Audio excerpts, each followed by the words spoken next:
wasalimie waambie Bwana asifiwe. Gayeta iwe. Bwana asifiwe. Sunday school. Kwani mmelala jameni? Bwana asifiwe.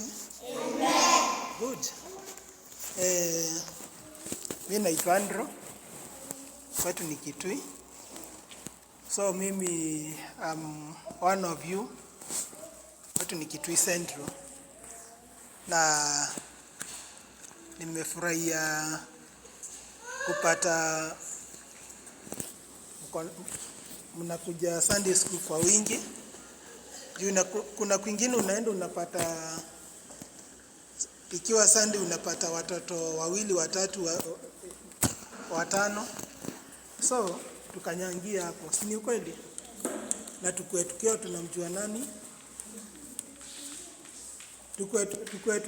Tukio tunamjua nani? Mungu. Kwa kuwa Mungu ndiye kila kitu. Unasikia hivyo? Mungu ndiyo kila kitu. Mnaelewa? Na kila wakati ukiamka unaambia Mungu nini? Jambo. Na unamwambia asante, si ndio? Manake sinaona walimu wenu venye wamejitolea. Si ni kweli? Na niwaambie kitu moja. Hakuna kitu cha maana kama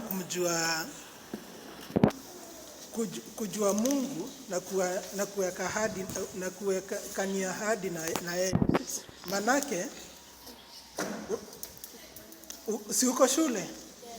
Ni wangapi hawasomi?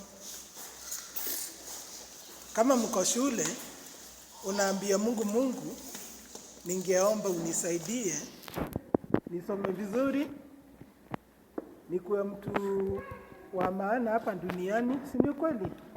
Na pia wa familia na community.